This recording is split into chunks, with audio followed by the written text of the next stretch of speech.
제가 오늘 소개해드릴 강연은 하늘에 있는 천체, 아름다운 천체들을 예쁘게 사진에 담아보는 그런 방법을 알려드리는 강연을 할 겁니다. 각 대상들을 촬영해서 하늘에 아름다운 영상들이 많이 있다는 것을 널리 알려드리고 싶어요. 윤철규라고 합니다. 제가 오늘 말씀드릴 내용의 대부분이 어떤 장비를 사용하는데 그 장비의 속성에 대해서 설명을 드릴 겁니다. 제가 처음 배울 때만 해도 이런 정보가 없었어요. 그래서 이걸 가지고 해보기도 하고 저걸 가지고 해보기도 하고, 그럼 뭡니까? 계속 돈이 드는 거예요. 그죠? 예. 그런 이제 오류에 빠지지 않기 위해서 알아야 될 내용들이 있습니다. 장비에 대해서. 그리고 그 장비를 어떻게 어디서 촬영을 해야 되는지, 그런 내용을 제가 집중적으로 강의를 드릴 겁니다. 자, 오늘 네 파트로 나눠가지고 설명을 드릴 텐데요. 종류와 촬영 방법, 그 다음에 촬영 장비, 촬영 처리. 요거는 이제 종류가 몇 가지가 있어요. 전체 촬영하는 종류가. 네, 요쪽은 다 딥스카이. 딥스카이 영문을 해석해 보면은 깊은, 그죠? 하늘이죠. 그죠? 우리가 눈으로 보는 거는 안 보여요, 그게. 근데 전체 망원경으로 보면 확대돼가지고 보인단 말이죠. 그래서 깊숙하게 들어가 있다 가지고 딥스카이라는 말을 씁니다. 전체 관측의 종류는 크게 두 가지로 나눠요, 우리가. 비주얼과 포토그래프. 그러니까 안시와 사진이에요, 한글로 부르시면. 안시라는 거는 하늘에, 망원경으로 하늘에 있는 그 전체들을 보고 그 자체를 즐기는 거예요, 그냥 그 자리에서. 예. 또 찾는 거. 이렇게. 여기 쓰는 망원경들은 구경이 커요. 왜? 눈으로 잘 보여야 되기 때문에, 밝게 보여야 되기 때문에. 망원경이 이렇게 이제 크기가 원이, 그죠? 클수록 밝아져요, 상이. 사진용은 밝기보다도 더 정확하게, 그죠? 더 가볍게, 이게 중요합니다. 안시는 더 큰 게 중요합니다. 그래서 호핑, 스타 호핑을 해가지고 내가 어디 위치에 그걸 어떻게 찾아가지고, 아, 여기 있구나. 그래서 그걸 이제 그 자리에서 보면서 스케치도 하고. 그것이 바로 안시의 전체 관측 방법입니다. 그다음 사진. 요거는 이제 고급 경통. 이게 렌즈가 이제 막 3장짜리가 들어가고 그래요. 이게 한 장이 아니에요. 그 다음에 컴퓨터를 이용해가지고 순류를 시킵니다. 이 순류라는 거는 고투를 얘기해요. 쉽게 말해서. 적도미가 어디를 찾아가라라고 딱 치면은 그게 이제 자동으로 가서 찾게 되는데, 왜 이렇게 눈으로 보고 안 찾느냐? 눈으로 볼 데가 없어요. 다 카메라예요, 이게. 눈으로 볼 수 있는 구멍은 다 카메라로 막아놨어요. 그래서 볼 수가 없어요. 그래서 정확하게 맞힌 다음에 컴퓨터로 순류를 합니다. 이것도 이제 자동이 있어요. 안시하는 분들도 이게 저렴한 망원경 중에 이렇게 고투가 되는 것도 있거든요. 근데 그거 가지고 시작을 하면은 오래 가지를 못합니다. 자동으로 찾아지기 때문에 내가 찾는 맛이 없어요. 처음에는 이제 정말 신기하다 해가지고 그다음 여기 저기 하다가 일주일 후면 안 나와요. 사라져요, 그냥 그 사람은. 그 이치미로서 그냥 흥미를 잃어버리는 거야. 그래서 안시를 하고 싶으면은 이렇게 고투 안 되는 구경 큰 망원경으로 내가 직접 찾아가는 거, 그거를 배우셔야 제대로 배우시는 거라는 거죠. 그 다음에 사진은 구도를 잡아가지고 장노출을 촬영을 하고. 여기 장노출이라는 거는 그냥 찰칵 안 해요. 한번 촬영하는데 300초, 600초, 900초, 1200초. 그러니까 10분에서 20분 정도의 노출을 말합니다. 지상 촬영에서 카메라 놓고 샷다 탁 눌러 0. 몇 초. 그거 아닙니다. 적어도 5분 이상, 20분 정도의 노출이 필요합니다. 그래서 힘들어요, 이게. 그 밤하늘에 깜깜한 데서 사진을 찍어 보셨죠? DSLR 가지고. 뭐가 나옵니까? 노이즈가 나오죠. 다 노이즈, 다. 이제 그거를 얼마나 지혜롭게 제거를 하느냐. 이제 그게 사진의 성공을 좌우하는 점입니다, 그게. 성도. 우리 도로 지도 같은 거 보셨죠? 우리나라 지도 보면, 전도 보면은 도로 막 있잖아요, 그죠? 성도라는 게 있어요. 하늘의 별 지도입니다. 하늘의 별 지도는 큰 별을 갖다가 이렇게 묶어가지고 한 덩어리를 이렇게 만들어요. 그리고 그걸 별자리라고 얘기를 해요. 예, 요거는 백조자리를 얘기하거든요. 이렇게 백조같이 생겼다 그래서 백조라는 이름이 붙은 겁니다. 요 별자리를 구성하는 별들 중에서 가장 밝은 걸 알파라 그래. 알파별. 두 번째로 밝은 걸 베타별. 세 번째로 밝은 건 뭐 감마별, 델타별 이렇게 정해져 있어요. 그래서 그걸 보고 여기서 얼마 정도 떨어져 있다라는 한 줄의 얘기만 들어도 아 어딘지 알겠다라고 가야 되는 거죠. 그죠? 백조자리에 알파별에서 뭐 남동쪽으로 얼마. 그죠? 이렇게 얘기하는 게 다 이런 성도를 기준으로 얘기를 하는 거라는 겁니다. 딥스카이 사진 전체 활동들은 준비, 촬영, 이미지 처리 이렇게 세 단계로 나눠져요. 대상을 선정해야 되고 가기 전에 장소로 가야 되고 설치를 해야 됩니다. 저기 일반 카메라 가지고 풍경 저기 촬영할 때 카메라 저기 삼각대 그냥 아무데나 놔도 되죠, 그죠? 이렇게 그 표정만 보고 있으면 되잖아, 그죠? 근데 이 전체 사진은 그렇지가 않아요. 딱 정해진 그 라인에 딱 맞춰줘야 돼요. 그렇지 않으면 지구가 회전하는데 따라가지를 못합니다.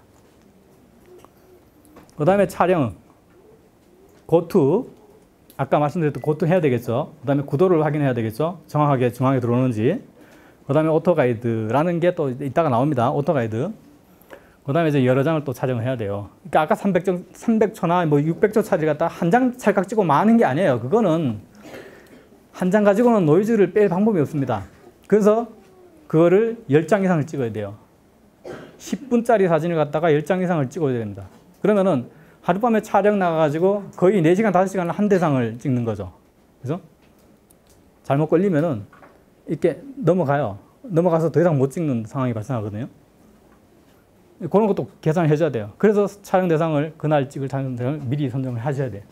동쪽 어디서 떠오르니까 4시간 후면 여기 오고 그 다음에 몇 시간 후면 여기 오니까 계획을 잡아야 돼요.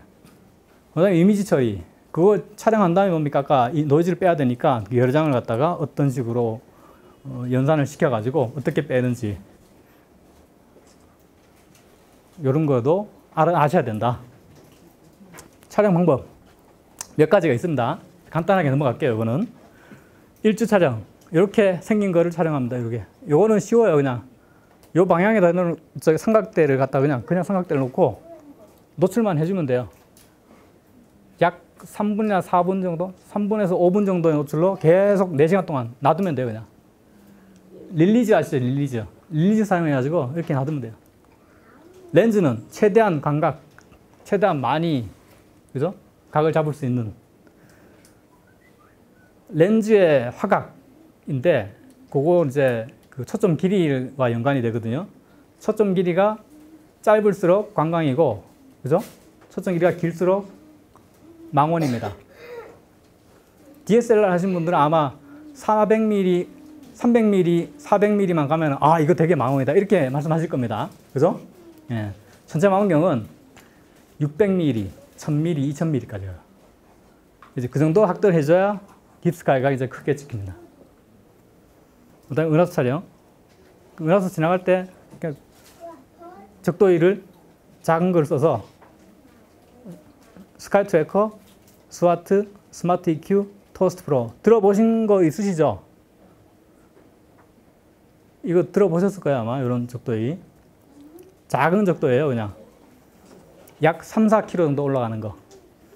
그걸 써서 DSLR을 올립니다. 여기다가 DSLR을 올려가지고 촬영한 다음에 이거를 이미지를 묶어버리면 이렇게 나오죠. 한 장, 두 장 가지고 이렇게 안 나옵니다. 한 장, 두 장 가지고 이렇게 나오면은 굉장히 퀄리티 있는 사진을 만들 수가 있어요. 그런데 이렇게 나오지 않습니다. 거의 컬러가 없거나 흑백이거나 막 누가 봐도 그 별 없는 그런 사진 나와요. 그거를 잘 처리하셔가지고 이렇게 만들어줘야 되는 거죠. 행성. 요거는 이제 행성 촬영용 카메라가 사용됩니다. 작은 CCD에 실제 망원경으로 바로우 같은 거를 추가적인 확대를 시켜가지고 초점 거리를 갖다 엄청 느려요. 600 같으면 막 1200, 그죠?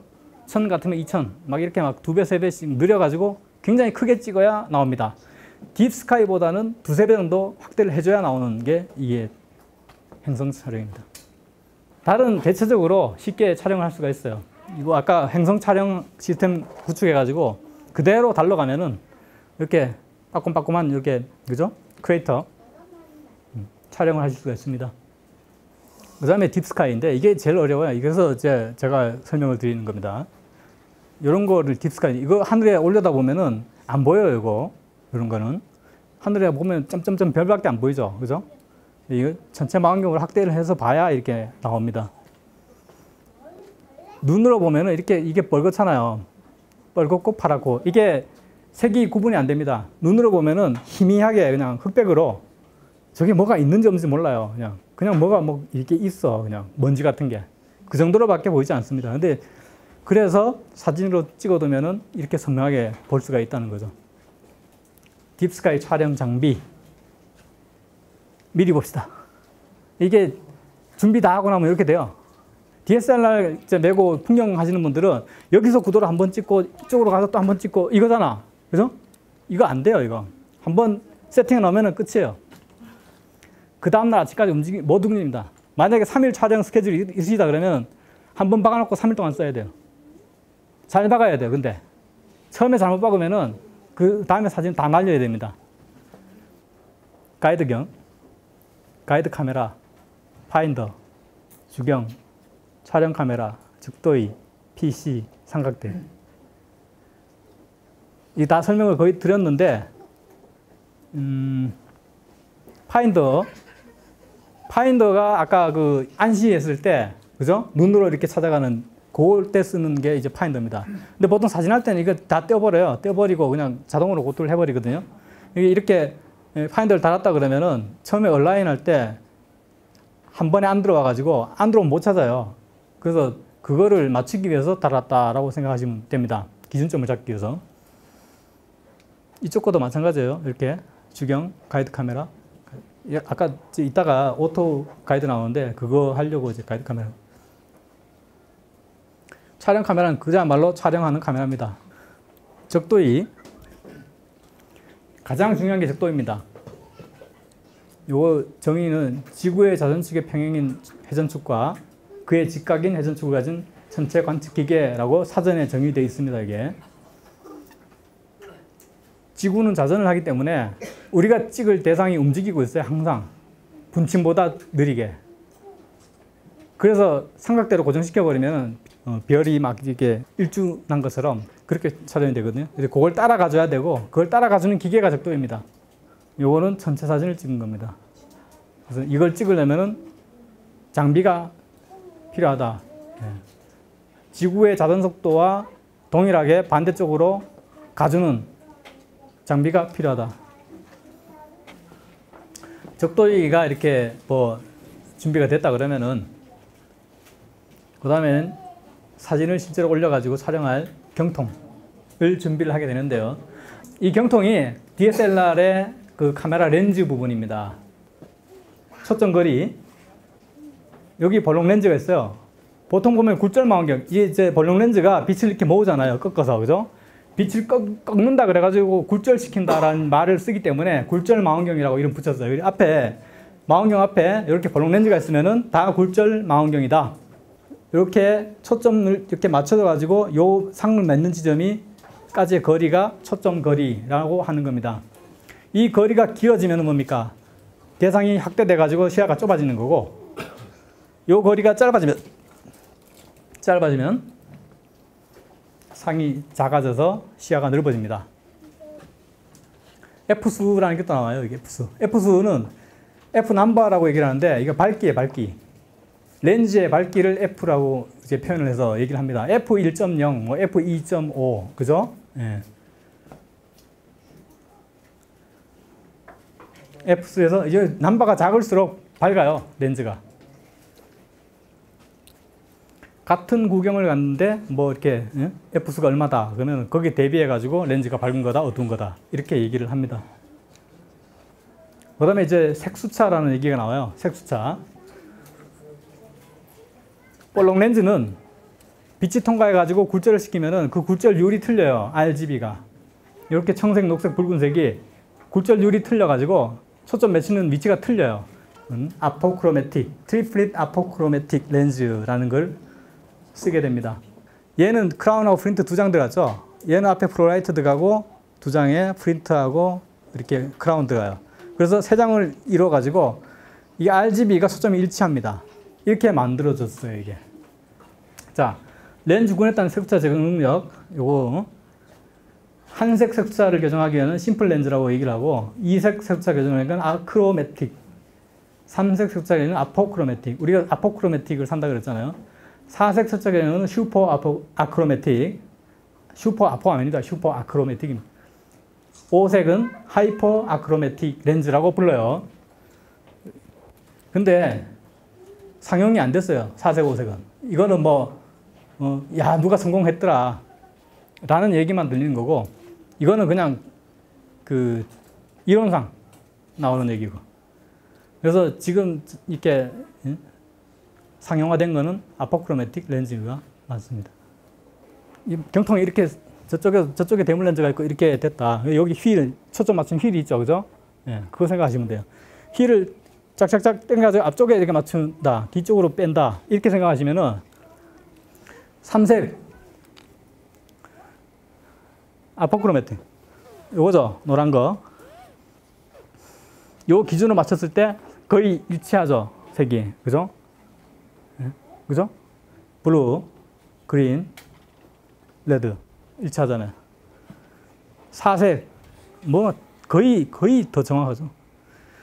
누가 봐도 사색 색차 계정은 만들기가 어렵고 고가일 거 아니에요. 그죠? 그래프를 보니까 비슷해. 그래서 아포크로매틱은 충분하다는 얘기를 하는 겁니다. 색소차가 유발되는 렌즈로 찍으면 이렇게 나와요.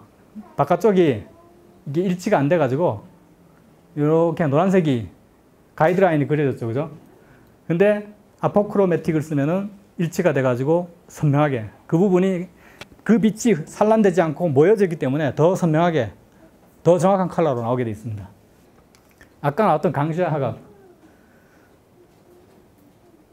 이게 몇 밀리짜리인가요? VSD 100이네. 그죠? 캐논 6D 달아가지고 이 망원경에다가 캐논 6D 풀프레임 달아가지고 찍으면 오리온이 요만하게 나와요. 요만하게. 즉 전체 화각이 이만하다는 얘기죠. 380mm FS 106D에다 캐논 6D 달아가지고 530mm짜리 초점기로 찍으면 오리온이 이만해지고 380mm면 요만큼 더 적어집니다. 요건 더 적어지는 대신에 별은 더 많이 찍히겠죠. 그죠? 바깥에 안 보이던 별들이 안에 들어가겠죠. 그죠? 작아지는 바람에. 그래서 화각이 넓어진다는 얘기를 하는 겁니다. 이게 광시야 화각이고, 협시야 화각은 M53번, 52번 부자은하를 찍었을 때 600mm로 찍으면 요만하게 나옵니다. 1300mm로 찍으면 조금 더 커졌죠. 옆에 이별이 되게 크게 보이네. 2000mm로 찍으면 이만해져요.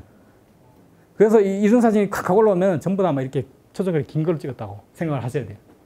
이거 가지고 난 이거 찍겠다라고 해보면 아무리 해도 안 돼요. 정말로 고급 내가 기술 가지고 있다 해도 이렇게 나오질 않아요. 이게 요만하게 나오고 요만하게 크기 자체가. 그래서 크게 찍으려면 뭡니까? 초점 거리를 긴 거를 써야 된다. 이제 정리가 이게 여러 번 나왔어요. 그죠? 초점 거리에 대한 얘기가 막 나오고 막 협시하니 강시하니 하다 보니까 초점 거리가 길어지니까 대상이 커지는구나. 그죠? 초점 거리가 작아지니까 대상이 작아진다. 그죠? 이런 공통점이 있잖아요. 이게 머릿속에서 이제는. 그래서 이제 리스트업 해가지고 내가 요걸 찍어야지. 요거에 찍은 600mm 찍은 사진들을 이렇게 보니까 요만해. 난 이거 더 크게 이렇게 찍어야지 하면은 무슨 망원경을 준비해야 될지 나오잖아요. 그죠? 보정 렌즈. 아까 보정 렌즈를 사용한다 그랬어요. 찌그러지는 거 방지하기 위해서 외곽이. 이제 외곽이 사각 중에 한 군데예요. 하나 크게 봤을 때 어떤 한 군데 좌측 상단이라고 보시면 돼요. 이렇게 찌그러져요. 별이. 달걀이죠. 그죠? 달걀처럼 보이잖아요. 이렇게 별들이. 요거를 보정을 하면은 이렇게 나와요. 이 사각이 중심부만 정확하게 나오고 나머지는 다 이렇게 이 방향이 다 찢어져요. 그래서 그것들을 정확하게 외곽이 나오기 위해서 보정 렌즈를 쓴다. 플래트너, 초점거리 변동 없이 이것만 잡는 거고요. 리듀서는 초점거리가 짧아집니다. 익스텐더는 더 길어진 효과가 납니다. 그러면서 외곽을 잡는 거죠. 이렇게 보조적으로 사용한다. 요거는 갖다 이렇게 실제적으로 줄이거나 뭐 크게 하기 위해서 하는 게 아니고 얘들은 그냥 이게 외곽을 잡기 위해서 사용한다라고 알고 계시면 돼요. 예. 중간하게 한 900mm 정도의 망원경을 가지고 내가 역접신을 써가지고 조금 더 키우고 조금 더 확대하고 뭐 그렇게 해도 되긴 되겠죠. 왜냐면은 전체 대상이라는 건 하늘에 굉장히 너무나 많아요.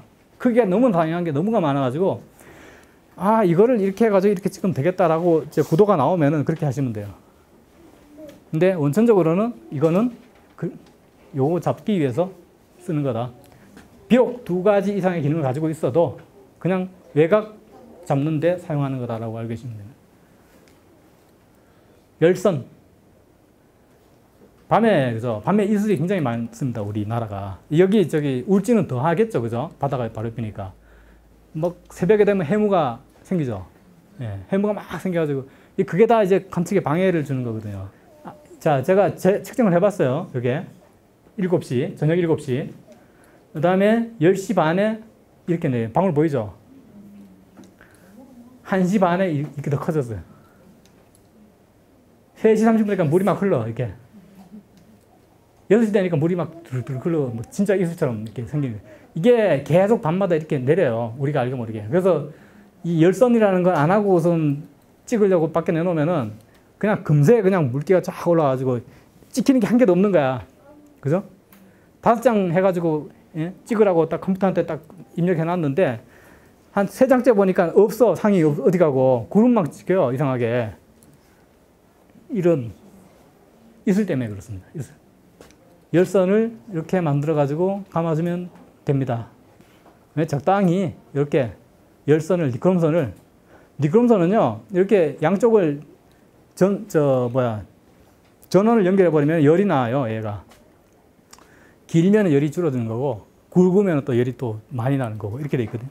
근데 이렇게 짧은 거리 한 뭐 10cm 정도에다가 양쪽에다가 이제 플러스 마이너스를 연결딱 하면은 빨갛게 달아요. 엄청 뜨거워져요. 이렇게 자작해 가지고 감을 수도 있다. 이렇게 감아가지고 찍는 이 DSLR이죠, 그죠? DSLR 밤에 찍으신 분들은 이렇게 감아가지고 이렇게 해놓으면은 이게 따뜻해가지고 이슬이 쪼르륵 내려오다가 여기서 증발돼요, 바로. 안 떨어져요. 이게 무슨 원리냐면은 사람이 이렇게 짧은 팔 입었잖아요, 밤에. 밤에 이렇게 딱 대고 나서 아침에 되면은 사람 몸에는 이슬이 안 묻죠. 이슬이 없잖아요. 사람 몸에 열 때문에 그래요. 증발하다가 자세히 보면은 이렇게 내려오다가 여기서 그냥 증발하는 게 보여요. 이렇게 빛을 이렇게 보면. 그런 효과로 이슬을 방지를 한다. 이렇게 묶어가지고. 카메라.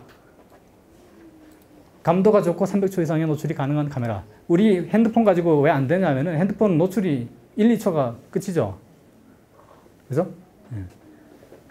노출 300초 이상 되는 핸드폰이면 가능하겠죠. 네, 전체 사진이. DSLR 또는 전용 냉각 카메라. 자, LPF, 로패스 필터라는 게, DSLR에는 이게 로패스 필터가 앞에 붙어 있어요. 이거 아시죠? DSLR 하신 분 이거 아시죠? 요걸 부착해야 이제 과도한, 그죠? 적색이나 이런 게 걸러지기 때문에 이게 만약에 없다 그러면은 이게 없는 상태에서 사진 딱 찍으면 여기 다 벌겋게 나와요. 그래서 그런 걸 없애기 위해서 이렇게 제거하기 위해서 필터를 여기 센서 앞에다가, 시모 센서 앞에다 다는 거거든요. 이 층이 그 레이어들이 몇 개가 있어요. 하나는 반사, 흡수하는 몇 개의 층이 있기 때문에 이걸 통과하면서 빛이 정갈한 빛만 들어오게 되어 있는 거죠. DSLR. 근데 이게 들어가면은 전체 사진이 안 나와. 전체 사진은 빨갛게 나와야 되는데 이게 들어가면은 빨간색이 안 나오잖아요. 그죠?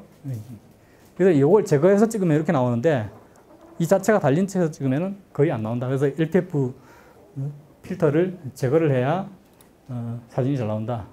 컬러 CCD 베이어 패턴이 있습니다. 이 셀 한 경계당 RGB에 할당된 색이 있어요. 거기서 필터링 해가지고 들어온 색을 그냥 믹스해가지고 나오는 게 컬러 CCD고 그냥 일반 DSLR이고 이거 없어요. 이거 없이 그냥 들어온 빛을 그대로 이제 축광시켜가지고 나온 게 이제 모노 카메라라고 얘기합니다. 근데 색깔 표현하려고 그러면 삼색이 다 나와줘야 되거든요. 컬러 카메라를 쓰거나, 컬러 카메라는 이미 센서 안에 이렇게 패턴이 필터가 들어가 있죠. 근데 모노 카메라는 필터가 없기 때문에 바깥에서 사람이 필터 휠에다가 필터를 장착시켜가지고 촬영해야 됩니다. 대신에 퀄리티가 훨씬 더 뛰어나겠죠, 모노 카메라가. 예. 그래서 모노 카메라를 쓰는 겁니다. 노트북이 있어야 되겠죠. 예. 아까 그 툴을 한다고 해서 순류를 해야 되고, 이미지 촬영을 이렇게 스케줄링 해가지고 시켜야 되고, 그 다음에 오토 가이드도 해야 되겠죠. 이렇게 주변의 별을 해가지고 스캔해가지고 딱 정해주면은 얘가 계속 얘만 따라다니는 거야. 조금 멀어지면 다시 이동하고, 여러분이 그걸 적도에다 신호를 계속 넣어주는 거예요, 얘가. 그걸 오토 가이드 시스템이라고 얘기를 해요. 이거 하면 이 정도를 가지고 다녀야 돼. 이 트럭 막 사고, 트럭도 사야 되고, 예? 전지도 막 이만한 거 사야 되고. 시간당 10에서 20A, 예? 8시간 이상 지속 공급하는 거. 이게 굉장히 어마어마한 용량이에요. 이게 아까 말씀드린 그런 장비들을 다 전기로 돌려야 되잖아요, 그죠? 전기량이 굉장히 많이 소모가 돼요. 그래서 예를 들어서 이렇게 표현했는데, 특히 겨울 되면 화학 반응 안 하잖아요. 겨울 돼가지고 온도가 떨어지면은 화학전지의 내부에 있는 화학셀들이 반응을 안 해요. 서로 상호 반응을 해야 이게 전지가 생성되는데. 그래서 이건 꽝이다. 이 전지 쓰는 건 참 어렵다. 그래서 발전기를 써요. 요거 쓰면은 이게 다시 아답터를 써서 12V로 맞춰야 되거든요. 12V를 뭐 4V, 7.2V 다른 걸로 맞춰가지고 쓰는 DC-DC 컨버터를 쓰거나, 아니면 더 높이기 위해서 노트북 같은 거 돌리기 위해서 또 상승시키는, 전압을 높여주는 아답터를 쓸 수도 있는 겁니다. 여기까지 오늘 장비에 대해서 설명을 쭉 드렸습니다. 어떤 장비가 필요한지 이해가 되셨죠, 그죠? 그래서 이런 장비들이 필요합니다. 그래서 결과적으로 이제 이거 결합하면은 이런 모양새가 되는 거예요, 이렇게. 그래서 장비에 대해서 얼추 디테일하게 말고 그냥 얼추 들어가지고, 아, 이런 거가 필요한구나, 어떤 장비를 얘들이 가지고 나가는구나 라고 이해를 하시면은 그걸로 이제 다 얻으신 거예요. 감사합니다. 오늘 강의는 이제 우리가 이런 작은 시골에 살면서 접근하기 힘든 분야를 듣고, 조금은 제가 사진에 관심이라든가 그런 게 별로 노출되지 않았기 때문에 좀 제가 그동안 알지 못했던 딥스카이 뭐 촬영 기법이라든가 다소 어려웠지만 생소한 언어였지만 좀 신선하게 다가왔던 것 같아요. 과학책이나 아니면 그 사진으로 봤던 천체 사진이 어떻게 찍어지고 그 과정이 어떤지 평소에 접해 볼 수 없었는데, 이번 기회로 접해 볼 수 있어서 또 다른 세계가 있고 그걸 한번 경험한 것 같습니다. 막연히 그냥 빛이 없는 곳에서 천체 사진을 찍으면 된다고 생각을 했는데, 막상 강의를 들으니까 천체 장비에 대한 원리하고 그런 여러 가지 망원경이 있다는 걸 알게 돼서 너무 기뻤고 인상적이었거든요. 제가 아이들 때문에 천문대를 많이 가봐서 설명을 많이 좀 들은 편인데, 오늘 적도이라는 천체 관측 기계를 설명을 들었을 때가 가장 인상 깊었거든요. 그래서 좀 즐거운 시간이었던 것 같습니다. 이번 주제 도서는 윤철규 작가의 딥스카이 사진 촬영 가이드입니다. 작가의 실전 노하우가 고스란히 담겨있는 책으로 천체 관측을 시작하는 입문자들에게 천체 사진 촬영 방법을 알려줄 지침서입니다. 아름다운 밤하늘의 무수한 별들을 자신만의 색깔로 예쁘게 담는 방법에 대해 배워봤습니다. 저희 울진군에 있는 죽변면 도서관은 1994년도 개관하여 5만 8천여 권의 장서와, 그리고 특성화 사업으로서 장난감 도서관을 같이 운영하고 있습니다. 특히 기계인문학과, 그리고 독서 동아리 활동 지원, 주변사수 등 상급기관의 다양한 공모를 지원해서 선정이 되었으며, 그리고 소외계층을 대상으로 노인 어르신들을 위한 문화 강좌와, 그리고 장애인 대상으로 문화 독서 활동하는 문화 사업을 계속할 예정입니다. 2017 도서관 기류의 인문학 프로그램을 운영하고 있는 죽변면 도서관은 책배달 서비스, 책 읽기 프로그램 등으로 지역민들이 책과 더 가까워질 수 있도록 노력하고 있습니다. 특히 영유아의 두뇌 발달을 위해 장난감 놀이터를 운영하고 있으며 농어촌 지역의 청소년층들을 위한 여가 활동 프로그램들을 운영해 지역 내 독서 문화 조성에 힘쓰고 있습니다.